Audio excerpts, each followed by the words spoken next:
படிக்கும்போது எல்லாமே உங்களுக்கு ஞாபகத்தில் இருக்குமா? இவ்வளோ புக்கு படித்தா பெரிய மண்டையாக இருக்க மாட்டீங்க?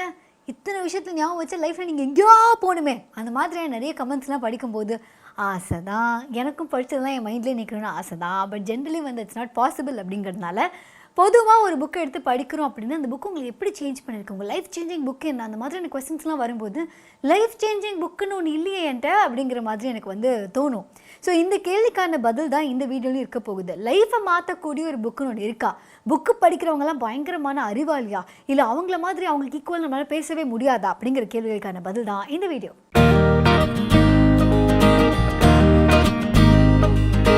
நிறைய புக்கு படிப்போம். நம்ம சின்ன வயசுலேருந்து ஹிஸ்ட்ரி, ஜியாகிரஃபி, சயின்ஸு, மேக்ஸ்ன்னு சொல்லி நிறைய சப்ஜெக்ட் புக்ஸ்லாம் கூட படிச்சிருக்கோம்.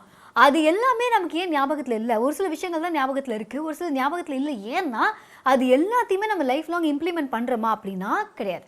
நான் வந்து பித்தகோரஸ் தியரமை கடைசியாக எப்போ என் வாழ்க்கையில் யூஸ் பண்ணேன்னு எனக்கு தெரியல. பட் நிறைய பேர் இப்போ வரைக்கும் யூஸ் பண்ணுறவங்க இருக்காங்க. ஸோ யாரெல்லாம் இப்போ வரைக்கும் இம்ப்ளிமெண்ட் பண்ணிட்டு இருக்காங்களோ அவங்களுக்கு அது நல்ல மண்டையில் இருக்கும். இம்ப்ளிமெண்ட்டே பண்ணாத நமக்கு பித்தகோரஸ் தியரம்னு ஒன்று இருந்ததுங்கிறது ஞாபகத்தில் வச்சுக்கிறதே ஒரு பெரிய விஷயமே தவிர அது ஆக்சுவலி எதுக்கு கண்டுபிடிச்சாங்க, அதை வச்சு நமக்கு என்ன யூஸ் அப்படிங்கிறது தெரியறதுக்கான வாய்ப்பில்லை. அதே மாதிரி தான் நிறைய புக்ஸ் இருக்குது. ஃபிக்ஷன் புக்ஸை படிக்கும்போது அந்த கதை எனக்கு நாளடைவில் மறந்து போகும். அதுக்கப்புறம் லைட்டாக அதோட அந்த ஒரு ப்ரீஃப் நோட் பார்க்கும்போது இந்த கதை தானே அப்படின்னு ஞாபகத்தில் வச்சுக்க முடியும். நான் ஃபிக்ஷனை பொறுத்த வரைக்கும் நிறைய புக்ஸில் நிறைய ஃபேக்ட்ஸ் இருக்குது. செல்ஃப் ஹெல்ப் புக்ஸ்னு எடுத்துக்கிட்டோம்னா நம்ம லைஃப் ஸ்டைலில் மாற்றிக்கிறதுலேருந்து, ஃபுட் ஹேபிட்ஸ்லேருந்து, காலையில் ஏன் சீக்கிரம் எழுந்துக்கணும், இந்த மாதிரி பல விஷயங்கள் பல புக்ஸில் நம்ம படிக்கிறோம். எப்படி ஒரு குட் ஹேபிட்ஸ் ஃபார்ம் பண்ணுறது, கெட்ட விஷயத்தை எப்படி நம்ம விடுறது, எப்படி நம்ம ஃப்யூச்சரை பெட்டராக பிளான் பண்ணிக்கிறது, எப்படி நம்ம வந்து ப்ரெசென்ட்டில் இருக்கிறது, இந்த மாதிரியான ஸ்கில்ஸ் எல்லாம் அக்வயர் பண்ணிக்கிறதுக்கு நிறைய புக்ஸ் ஹெல்ப் பண்ணியிருந்தாலுமே அத்தனை புக்ஸும் மண்டைக்குள்ளே இருக்கா, அது எல்லாத்தையும் இம்ப்ளிமெண்ட் பண்ணுறோமா அப்படின்னு கேட்டால் கிடையாது. பட் இது எல்லாமே அப்படியே நடக்காது. அப்படிங்கிற பட்சத்தில் லைஃப் சேஞ்ச் பண்ணுற மாதிரி புக்கு படிக்க முடியுமா, இல்லை படிக்கிற ஏதாவது ஒரு புக்காவது நம்ம லைஃப்பை சேஞ்ச் பண்ணுமா? புக்கு படிக்கிறத தாண்டி ஆக்சுவலாக வந்து லைஃப்பை நிறைய எக்ஸ்பீரியன்ஸ் பண்ணுறவங்க, லைஃப்பில் நிறைய கோ த்ரூ பண்ணுறவங்க, நிறைய மக்களை மீட் பண்ணுறவங்க, நிறைய சிச்சுவேஷனை வந்து தாண்டி வந்தவங்களுக்கும் ஆக்சுவலி நிறைய விஷயங்கள் ஒரு புது பெர்ஸ்பெக்டிவோடு தெரியும் அப்படின்னு சொல்லுவாங்க. ஸோ எழுத படிக்கவே தெரியாத பல பேருக்கு பயங்கரமான டாக்டிக்ஸ் உண்டு, பயங்கரமான அறிவு உண்டு. அதெல்லாம் எப்படி அப்படின்னா ப்ராபப்ளி அவங்க லைஃப்பை இன்னும் பெட்டராக கற்றுக்கிட்டாங்க அப்படின்னு சொல்லலாம். பட் இப்போ இருக்க காலகட்டத்தில் நிறைய டிஸ்ட்ராக்ஷன் இருக்குது. நம்ம கன்சியூம் பண்ணுற நிறைய விஷயங்கள் நம்மளோட பெட்டர்மெண்ட்டுக்கு இருக்கா அப்படிங்கிற அந்த கேள்விக்குறி இருக்கும்போது நல்ல புக்ஸ் வந்து நமக்கு நல்ல விதமாக ஹெல்ப் பண்ணும் அப்படிங்கிறதுல எந்த ஒரு சந்தேகமும் இல்லை. இன்னொரு பக்கம் நிறைய புக்ஸ் படிச்சிருந்தாலுமே, நிறைய புக்ஸ் எழுதியிருந்தாலுமே ஒரு சில பேருடைய பிஹேவியரை பார்க்கும்போது என்ன இவ்வளோ படிச்சிருக்காங்க, இப்படி பேசுகிறாங்க, இவ்வளோ எழுதியிருக்காங்க, ஆனால் நம்மக்கிட்ட பேசும்போது இப்படி பேசுகிறாங்க அப்படிங்கிற மாதிரியான தாட்ஸ் நமக்கு உண்டு. அது ஏன்னா அவங்க சொல்கிற விஷயமும் அவங்க செய்கிற விஷயமும் ஒன்றா தான் இருக்கா, அவங்க படித்தது எல்லாமே இம்ப்ளிமெண்ட் பண்ணுறாங்களா அப்படிங்கிறத பொறுத்து தான் ஒரு நபருடைய கேரக்டரோ அவங்க பிஹேவியரோ இருக்க போகுது. ஸோ புக்கு படித்தாலும் படிக்கலைனாலுமே எதை நம்ம ஃபாலோ பண்ணுறோம், எதை நம்ம அவாய்ட் பண்ணுறோம் அப்படிங்கிறது தான் இம்பார்ட்டன்ட். அப்படி இவ்வளோ டேர்ம்ஸ் அண்ட் கண்டிஷன்ஸ் இருக்கும்போது புக்கு படிக்கிறதுனால என்ன பலன்? நம்பர் 1 விஷயம் என்ன அப்படின்னா, ஒரு புக்கு படிக்கும்போது அதுலேருந்து நம்ம அப்ளை பண்ணுற விஷயங்கள் இருக்குல்ல, அதை தாண்டி எந்தெந்த விஷயங்களை அவாய்ட் பண்ணுறோங்கிறது ரொம்ப இம்பார்ட்டன்ட். ப்ராபப்ளி சின்ன வயசுலேருந்து நம்ம ஒரு சில விஷயங்கள் பண்ணிட்டு இருந்திருப்போம், அதை வந்து நம்ம தப்பில்லைன்னு நினச்சி பண்ணிட்டு இருந்திருப்போம். ஆனால் ஒரு புக்கில் அதை பற்றின விஷயங்கள் படிக்கும்போது அதில் சொல்ல நல்ல விஷயங்கள்லாம் நான் அப்ளை பண்ணுறேனா அப்படிங்கிறத தாண்டி இந்த கெட்ட விஷயத்த நான் விடுறேனா, இந்த மாதிரி எந்தெந்த விஷயம் நம்ம அவாய்ட் பண்ணுறோங்கிறது ரொம்ப இம்பார்ட்டன்ட். ஸோ ஒரு சில நேரங்களில் நான் படித்த புக்லேயே பார்க்கும்போது நான் இதுக்கு முன்னாடியே சொல்லியிருந்திருப்பேன், சீக்ரெட் நெட்வொர்க் ஆஃப் நேச்சர்னு சொல்லிட்டு அந்த புக் எனக்கு ரொம்ப பிடிச்சிருந்தது. ரொம்ப டைம் எடுத்து எனக்கு புரிஞ்சுக்கிறதுக்கு, அதில் இருக்க விஷயங்களை இம்ப்ளிமெண்ட் பண்ணுறதை தாண்டி இப்போ நைட் ஆனால் எக்ஸ்ட்ரா லைட்ஸ் நம்ம போட வேணாம், வெளியில் இருக்க பூச்சிங்களுக்கு பிரச்சனை அப்படின்னு படித்ததுக்கு அப்புறமா நைட்டு தேவையில்லாமல் அந்த டெக்கரேட்டிவ் லைட்ஸை வெளியில் போட்டு வைக்கிறதுக்கு மனசு உறுத்துதில்லை. ஸோ எதெல்லாம் நம்ம தவிர்க்கிறோம் அப்படிங்கிறதும் ஒரு புக்கு மூலமாக நடந்தது அப்படின்னா அதுவே அந்த புக்கு படித்ததுக்கான ஒரு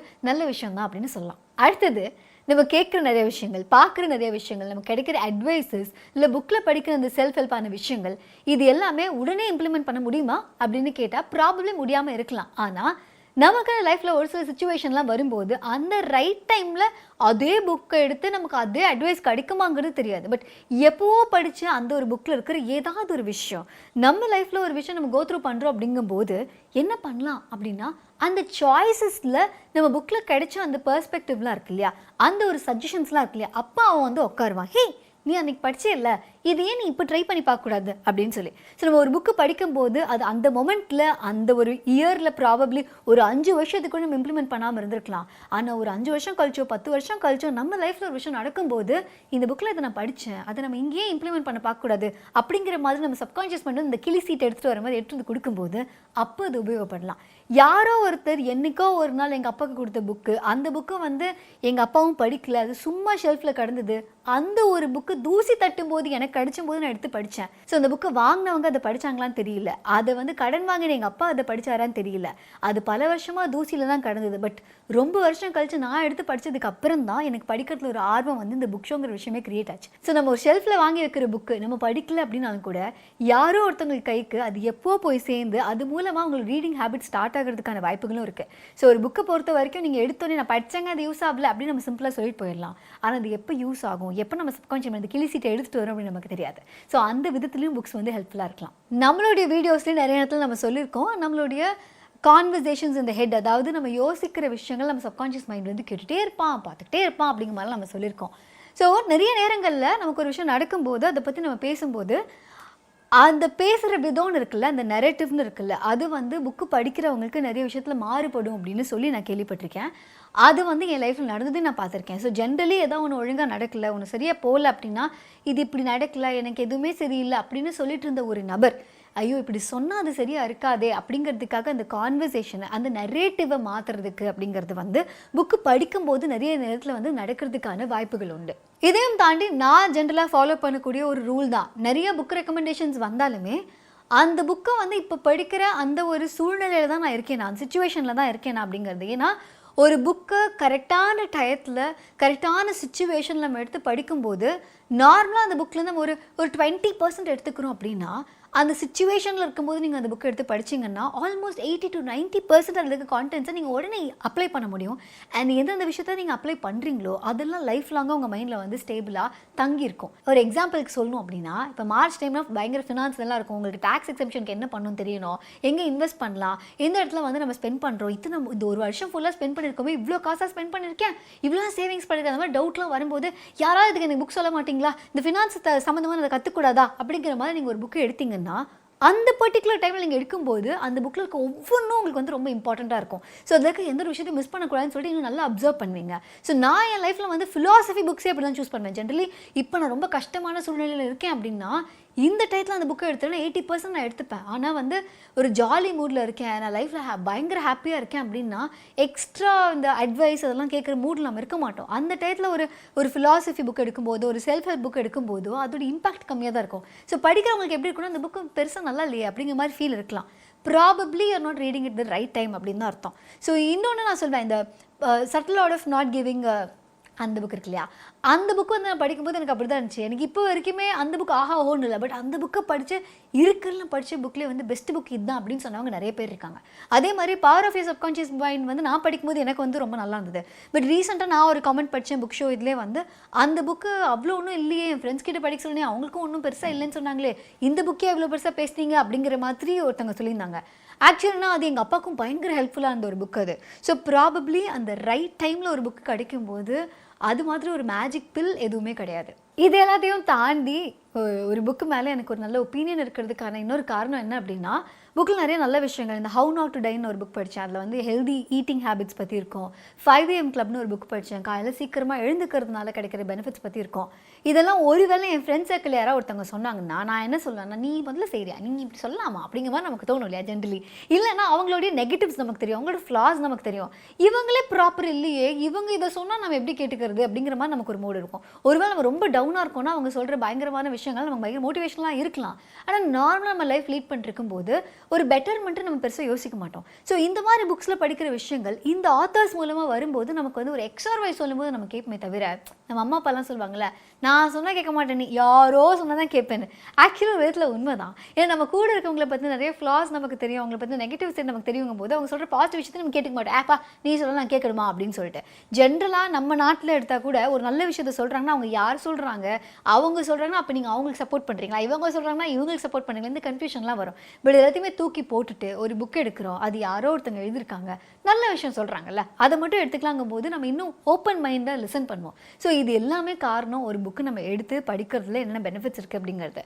ஸோ எனக்கு லைஃப் சேஞ்சிங் புக் வேணும் அப்படின்னு கேட்டிங்கன்னா, அந்த லைஃப் சேஞ்சிங் மொமெண்ட் உங்களுக்கு எப்போ வேணாலும் நடக்கலாம். அது புக்னால நடக்கணும்னு அவசியம் இல்லை. நீங்கள் படித்த புக்லேருந்து ஏதோ ஒரு சென்டென்ஸ்னால கூட நடக்கலாம். ஸோ அதனால புக்ஸில் நீங்கள் ஸ்பெண்ட் பண்ணுறது வந்து என்றைக்குமே வேஸ்ட் கிடையாது. ப்ராபப்ளி நீங்கள் அந்த புக்கு படிக்கலனா கூட நான் முன்னாடியே சொன்ன மாதிரி யார் கைக்கு வேணாலும் போகலாம், அது யார் வேணாலும் எடுக்கலாம். இல்லை என்ன மாதிரி யாரோ ஒருத்தங்க அந்த புக்கை எடுத்துகிட்டு அது ஒரு 100 பேருக்கு சொல்லலாம். ஸோ அந்த புக்குக்கான அந்த ஒரு ஜேர்னி வந்து இருந்துகிட்டே தான் இருக்க போகுது. சொல்லுவாங்க இந்த மாதிரி ஒரு ரைட் புக் வந்து ஒரு ரைட்டான பர்சன் அதுவே தேர்ந்தெடுத்துக்கொண்டு. பட் அது எனக்கு பெருசாக அதில் நம்பிக்கை இருக்கா இல்லைன்னு கேட்டால் எனக்கே தெரியல. எனக்கு கிடைச்ச புக்லாம் அப்படி தான் கிடைச்சதா அப்படின்னு தெரியல. பட் நிறைய நேரங்களில் எனக்கு கஷ்டமான ஒரு நேரங்களில் டெசிஷன் மேக்கிங் எனக்கு கஷ்டமாக இருக்கும்போது, ஒரு எக்ஸ் ஆர் ஒய்க்கு ப்ராப்ளம்ஸ் சால்வ் பண்ண முடியல, இல்லை அவங்க கிட்ட ஷேர் பண்ண முடியல அப்படின்னு இருக்கும்போது புக்ஸ் மூலமாக எனக்கு சொல்யூஷன்ஸ் கிடச்சிருக்கு. ஸோ ஜென்ரலி பார்க்கும்போது ஒரு ப்ராப்ளம் சால்விங்னு வரும்போது நம்ம குட் அண்ட் பேட்னு ஒரு பெரிய லிஸ்ட் போடணும். இது பண்ணால் இது நடக்கும், இது பண்ணலைன்னா இது நடக்காது அப்படின்னு நம்ம பார்க்கும்போது புக்ஸ் படிக்கும்போது அது வந்து ஒரு ஒரு பிளாக் அண்ட் ஒயிட்டில் இல்லாமல் நிறைய ஷேட்ஸ் நமக்கு கிடைக்கும். அது மூலமாக நிறைய பெர்ஸ்பெக்டிவ்ஸ் கிடைக்கும் போது டெசிஷன் மேக்கிங் இன்னும் பெட்டராக இருக்கும் அப்படிங்கிறத நானும் நம்புகிறேன். ஆனால் இது புக்கு மூலமாக மட்டும்தான் கிடைக்கும்னு கிடையாது. நீங்கள் படிக்கிற ஒரு நல்ல ஆர்டிக்கல் மூலமாக கிடைக்கலாம், இல்லை உங்கள் நண்பர்கள் சொல்கிற ஒரு சில விஷயங்கள் மூலமாக கிடைக்கலாம். நம்ம பேரண்ட்ஸ் சொல்கிற ஏதாவது ஒரு நல்ல விஷயம் கூட எப்போது ஒரு நாள் நமக்கு ஞாபகத்துக்கு வரலாம். நம்ம டீச்சர்ஸ் சின்ன வயசில் சொன்ன விஷயம் கூட யாருக்கு வேணாலும் ஞாபகத்துக்கு வரலாம். ஸோ நல்ல விஷயம் எப்படி வேணாலும் வரலாம். புக் ஷோ மூலமாக உங்களுக்கு வந்துச்சு அப்படின்னா நான் பயங்கர ஹாப்பி. புக்ஸ் நீங்கள் இதனால் படிக்க ஆரம்பிச்சிங்கன்னா அதுவும் பயங்கர ஹாப்பினா எனக்கு. அண்ட் நிறைய பேர் வந்து புக் ஷோவில் டவுட்ஸ் கேட்கும்போது எனக்கு அதான் தோணும், பரவாயில்ல டவுட் கேட்குறீங்கன்னா நீங்கள் அந்தளவுக்கு முதல்ல இதுக்கு இம்பார்ட்டன்ஸ் கொடுத்துருக்கீங்க. அண்ட் புக்னால எதுவும் நடக்கும் நம்புறீங்க, அது நடக்குதாங்கிற ஒரு கன்ஃபியூஷனில் தான் கேள்வி கேட்டிருக்கீங்க. ஸோ இதெல்லாம் எனக்கு நடந்த விஷயங்கள், இது உங்களுக்கும் நடக்கும் அப்படின்னு நம்புகிறேன். இதே மாதிரி நான் சொன்ன புக்ஸை பற்றியாக இருக்கலாம், இல்லை புக் ஷோவில் இன்னும் நிறைய வீடியோஸ் இருக்குது, அதெல்லாம் நீங்கள் பார்க்கணும் அப்படின்னா புக் ஷோக்கு நீங்கள் சப்ஸ்கிரைப் பண்ணலாம். இந்த வீடியோ உங்களுக்கு பிடிச்சிருந்ததுன்னா லைக் பண்ணுங்கள், கமெண்ட் பண்ணுங்கள், ஷேர் பண்ணுங்கள். புக்கு படிக்கிற ஹேபிட் மட்டும்தாங்க எனக்கு இல்லை, புக்கை பற்றி நல்ல அபிப்பிராயம் எல்லாம் எனக்கு உண்டு தான். ஆனால் வந்து அதை தூக்கி எடுத்து படித்தா தூக்கம் தான் வருது அப்படின்னு ஃபீல் பண்ணுறவங்க நிறைய பேர் வந்து த புக் ஷோ பார்க்குறீங்க. பட் இதை நீங்கள் பார்க்குறதுக்கும் உங்களுக்கு பொறுமையெல்லாம் நீங்கள் கேட்கலாம். ஸ்பாட்டிஃபைல த புக் ஷோவோட எக்ஸ்க்ளூசிவ் பாட்காஸ்ட் இருக்குது, அதுக்கான லிங்க்கும் கீழே இருக்குது. அதை கிளிக் பண்ணி நீங்கள் நிறைய புக் ரிவ்யூஸும் கேட்கலாம், இந்த மாதிரியான நிறைய புக் சஜஷன்ஸையும் நீங்கள் கேட்கலாம். இதையும் தாண்டி புக்கு படிக்கணும் அப்படின்னு நீங்கள் ஒரு முடிவை எடுத்துட்டீங்க அப்படின்னா குட்ரீட்ஸில் உங்களுக்கு தகுந்த மாதிரியான புக்கு நீங்கள் சூஸ் பண்ணலாம். நானுமே வந்து அதில் இந்த புக்கெலாம் படித்து முடிச்சிட்டேன், படிச்சுட்டு இருக்கேன், படிக்கணும்னு ஆசைப்படுறதுலாம் அப்டேட் பண்ணிட்டே இருப்பேன். அதுக்கான லிங்க்கும் கீழே இருக்குது.